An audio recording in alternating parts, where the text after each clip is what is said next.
እስከዛሬ ልጅህ ነች እያልሽ ግራ ስታጋቢ ነበር። ዛሬ ግን እናስመርምራት፣ ዲኤንኤኑን እናስመርምራት፣ ልጅ መሆኗን ቸክ ማድረግ እፈልጋለሁ ስል ለምንድን ነው እንዲህ የምትሆኘው ይላል ናሆም። እሌኒም እንዴ ሚስት እኮ መውለድ አትችልም፣ ያንተ ልጅ መሆኗን ትታረጋግጥ ልጅን ወሰድከብኝስ እንደው ትላለች። ናሆምም ያን ያህል እንኳን ህሊና ቢሶች አይደለንም ወይንም ራስ ወዳዶች አይደለንም ይላታል።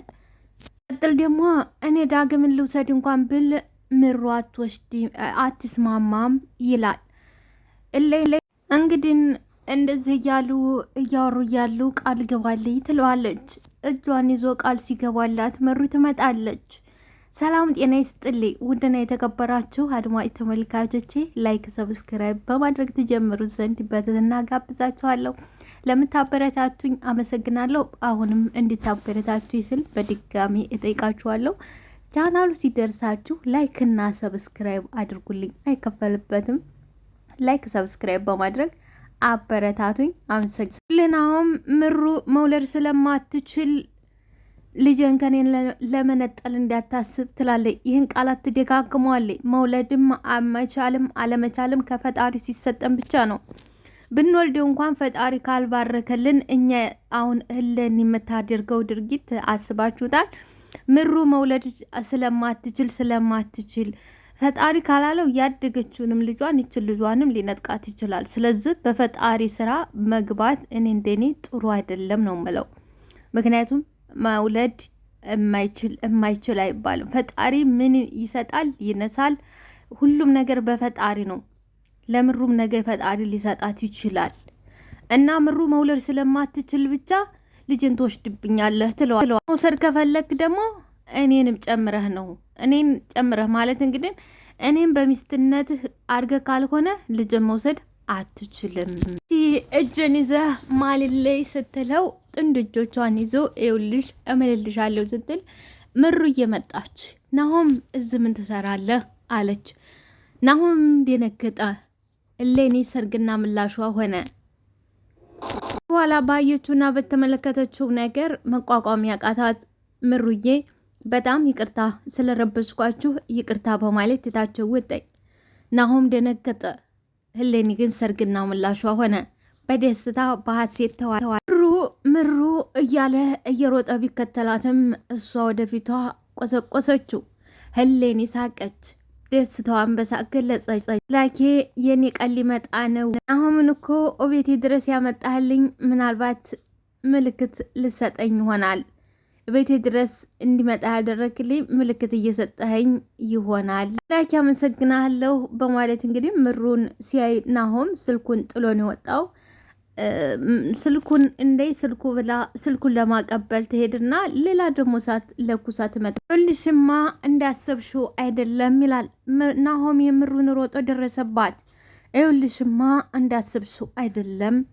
አይ ምንም አላሰብኩም። እኔ የት እንደሆነ መጥቼ ለያት መጥቼ ነው እንጂ ለሌላ አይደለም። ያው እንደዛ ሆነን ስታይ ይደብርሻል ይላታል። አይ እና አልደበረኝም። ያው የልጅህ እናት አይደለም ጠይቃት እኮ ግዴታ አለብህ። የልጅህ እናት ነች። ስለዚህ ልጠይቃት ግዴታ አለ። አንተ ልክ ነህ፣ ምንም ስህተት የለብህ ትላለች። እንግዲህ ምሩዬ መልካምና ደግ መሆኗን እዝጋ ነው በኋላ ናሆሜ ሳብ አድርጎ የኔ እናት እቅፍ አድርጎ ምንም ሆነ ምንም አንቺ እንድትከፊ አልፈልግም። ሁሉም ነገር ከአንቺ ውጭ ነው። ልጅን ብኮን አንቺ ነሽ የምበልጥብኝ አለ። ልጅቷ ነች አይደል አንቺን የሚያስደብርሽ ተሆነ እሷም ትቀራለች አለ። እንደ ናሆሜ ያለ አፍቃሪ ያብዛልን።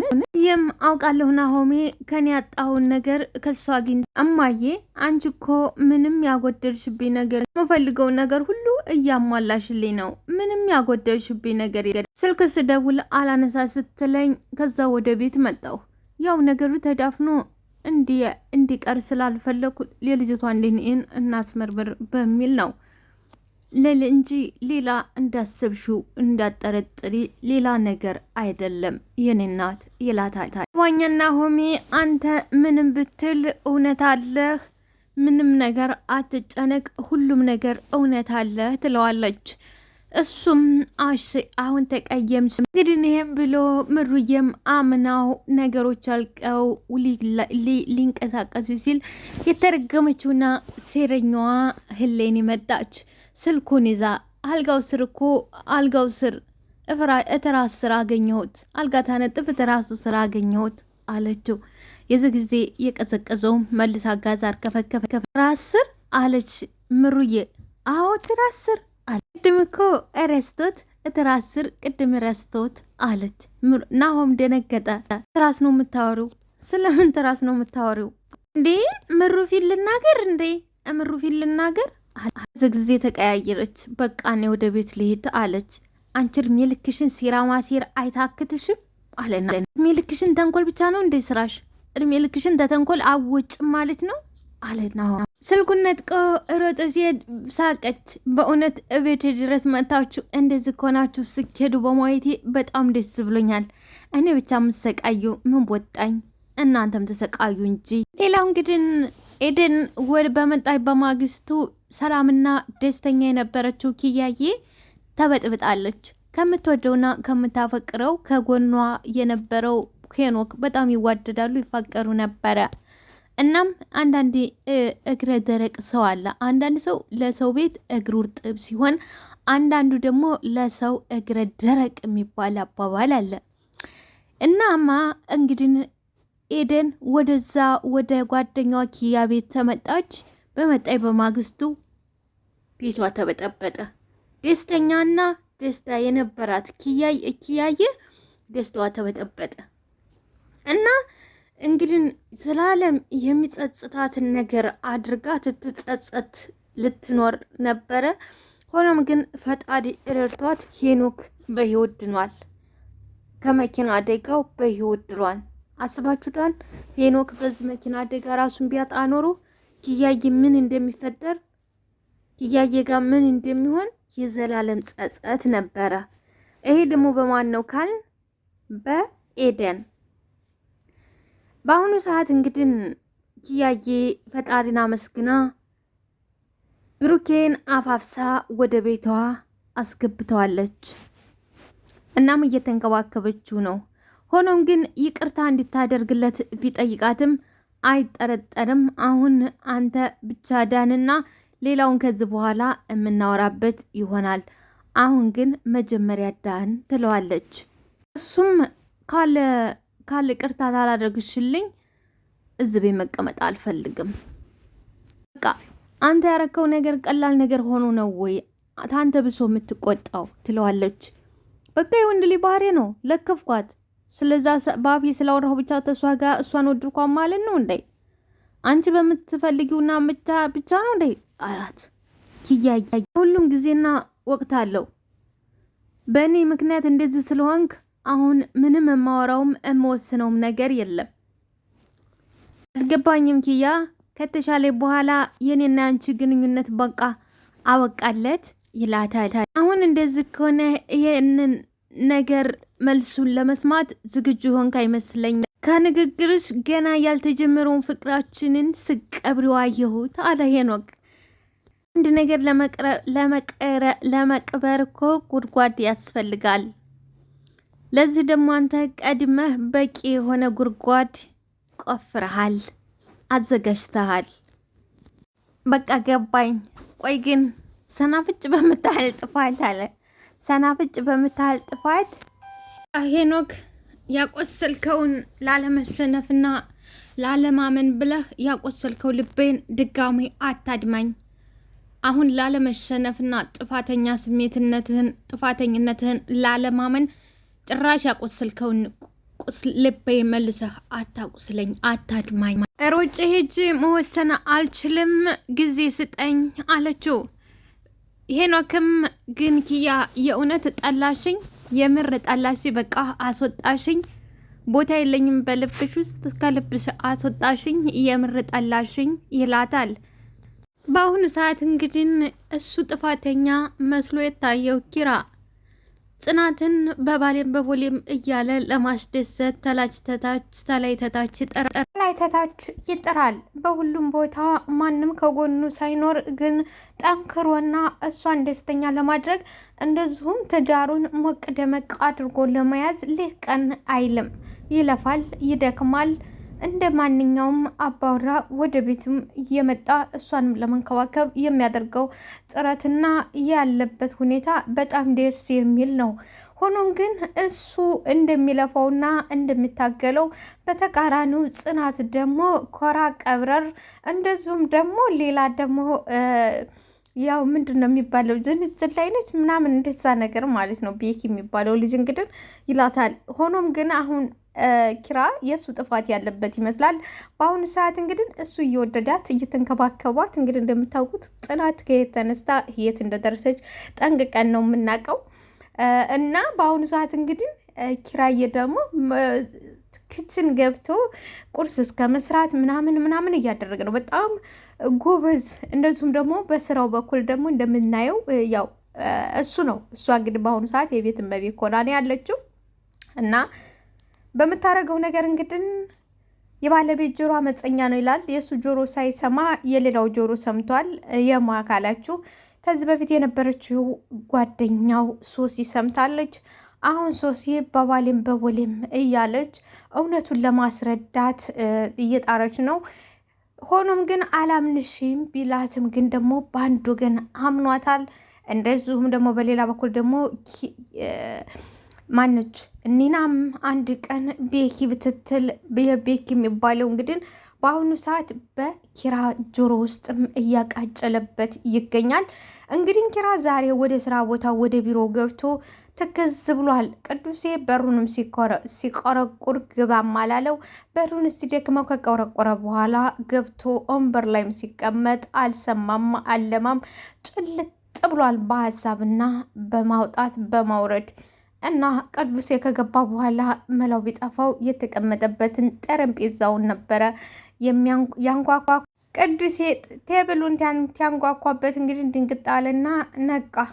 ገና አልተኛም። ቅዱሴ መታሃል እንዴ? እንዴት ነህ አለ ኪራ። ቅዱሴ ነው እንደዚህ መመሰጥ ነው ወይስ ሸምድደው ተብለህ ነው አለ። በነገራችን ላይ በአሁኑ ሰዓት እንግዲህ አንድ ፊቱ ቅዱሴ ከሁሉም የተሻለ ህይወት ነው። ናሆምም እንደምናየው ግራ እየተጋባ ነው። ግራ ገብቶታል። ኪራም ጭንቀት ውስጥ ነው። በቅርቡ ደግሞ የአብርሃምና የሳራ ይሁንላችሁ እያልን ሰርጉ ወደፊት እየጠበቅን እያለን እንግዲህ ዛሬ የሰኒም እንግዲህ በድንጋይ ምንድን ነው የምባለው እንግዲህ በዋህነቱ ጆክያም የሆነች ቆንጆት ሊመጣ ምስራው ቦታ ምግብ ስታጎርሰው ኪያ አይታለች፣ ይቅርታ ሰኒ አይታለች። ስለዚህ ከሁሉም ነፃ የሆነው በአሁኑ ሰዓት ነፃነቱን አውጆ ሰላም ህይወት ያለው ቅዱሴ ነው። በቃ የቅዱሴ የበለጣችሁ ተሁሉም ማለት ነው። ሁሉም ጭልጥ አለ በሀሳብ ሄደ። አስባችሁታል? ለካ ትዳር እንደዚህ ከባድ ነው እንዴ? እባክህ እዚህ ላይ እኮ አፈጣለሁ እንጂ ስለሱ እኮ አይደለም የማስበው አለ ኬራ። ምንድን ነው የሚያሳስብህ? እኔ እኮ እዛ አካባቢ የሆነ ቃል አድርስ መጣሁና በዛው ሰላም ልበልህ ብዬ ነበር ይለዋል። እንግዲያውስ ደግ አድርገሃል፣ እንደውም ቁርስ አልበላው ቁርስ እንበላለን ይላል ኪራ። ቅዱሴም እንዴ እኔስ ወንዴ ላጤ ሆኜ ነው ቁርስ ያልበላሁት አንተ መሆንህ ነው አለ። እንግዲህ ኪራ አሁን በአሁኑ ሰዓት ለጽናት በጣም እያሰበላት ነው። አይ እኔም በጠዋት ቢሮ መግባት ነበረብኝ፣ በዛ ላይ ደግሞ ፂን በጠዋት ተነስታ መልፋት የለባትም ብዬ ዝም ብዬ መጣሁ ይላል። አይ እንደዛ ተሆነ በጣም ጥሩ ነው፣ ግን ደግሞ ምናው ፊት ስትታይ ደህና መስልም አለ ቅዱሴ። ሲና አግኝቻት ነበረ። ቆይ ቅዱሴ ሁሌ ሰዎች እየመጡ ወደ ህይወትህ አንድ አይነት ነገር እያወሩሃል ይለዋል። ቅዱሴ ለምን መታ ነው አለው ኪራ። እዚህ አይደለም ሰፈር መታ ነው ታውቃለህ። በተደጋጋሚ ጽናትን እንድከታተላት ትነግረኛለች። በተደጋጋሚ ጽናትን ተከታተላት እያለች ትነግረኛለች ይለዋል። ተደጋጋሚ ጽናትን እንድከታተላት ታደርገኛለች። እኔ ደግሞ የነገሩ አስጠልቶኛል ይላል ኪራ። ቅዱሴም እንዴ ኪራ ለምንድነው ቆይ እንድታቆም የማታደርጋት? ይሄ ነገር እኮ ደግሞ ጥሩ አይደለም ይላል። ቅድቅድ ብቻ አይደለም ግን ደግሞ ሶሲና ምኛት አይደለም ቤት ውስጥ እየሆነ ያለውን ነገር ነው እየነገረችኝ ያለችው። እንግዲህም በግማሹ ኪራ ሶሲን አምኗታል። ሶሲ ያለችው ቤት ውስጥ እያየ ነው። ስለዚህ አላምናትም፣ ግን ደግሞ እየሆነ ያለው እሷ ነገረችኝ፣ እሷ የነገረችኝ እየሆነ ያለን ነገር ነው ይለው። ይሄ አልገባኝም። ቆይ አንተና ጽናት መካከል ችግር የሚፈጥር ነው ወይ የምታወራው? ቆይ ችግር የሚፈጥር ነው የምታወራው ይለዋል። ኪራም ሶሲ ነች እኮ ጽናት ቤተ መንግስት እንኳን ብገባ ስለ እሷ ጥሩ ነገር አታወራም እንዴ? ምን ማለትህ ነው? ሶሲ እኮ ናት ቅዱሴ ይለዋል። ሀዳ እንደዚህ መሆኗ ካወቅ ለምን ተህይወቷ አታስወጣትም? ሲቀጥል ደግሞ ስለ ጽናት ጥላቻ ካላት ለምን አመንካት ይለዋል። ኪራ አመንኳትም እኮ እንኳን እሷን ላምናትና ለራሴ እያየሁት ያለውን ነገር እንኳን አይደለም እያጋነንክ ነው እያልኩ ለራሴ እየነገርኩት ነው። እንኳን እሷን ልሰማታና አልገባኝም። ቆይ ለምን በግልጽ አልነግረኝም? ለምን ዳር ትላለህ? ይለዋል ቅዱሴ። ያኔ ከፂ ጋር የተጋጨንበት ቤኪ የሚባለው ድረስ ከሱ ጋር እያወራች ነው። ሶሲም ደጋግማ እየነገረችኝ ያለችው ስለሱ ነው። ቆይ እሷ ስለሱ እንዴት ልታውቅ ቻለች? ይላል። ተጠንቀቅ፣ አስጠንቅቃት። ሶሲ ፍም እየጫረች እሳት እየጫረች ይመስለኛል አለ ቅዱሴ። ኪራም ግን ያሁኑ በቀላል የሚጠፋ አይመስለኝም። ፍሙ እኔም ጋር ተዳፍኗል። ፍሙ እኔም ጋር አለ። በቀላል የሚጠፋ አይመስለኝም አለ ኪራ። ቅዱሴ ቆይ እና ከዚህ በፊት ይሄን ስም ስጠራ ሰምተህ ታውቃለህ ወይስ ያየው ነገር አለ? ከሆነ ደግሞ ለምን በግልጽ አትጠይቃትም? ይላል። ነገር እኮ ሁለታችሁንም የሚጎዳው አሁኑ ቦታ ማስያዝና ማሳጠር ማቋጨት አለባችሁ። መጨረሻ ላይ ሁለታችሁንም ነው የሚጎዳችሁ ይላል። ኪራም ምን እንደማደርግ ግራ ገባ። እንደምትለይ ከሆነ የሆነ የጠበቀ ግንኙነት እንዳላቸው ነው።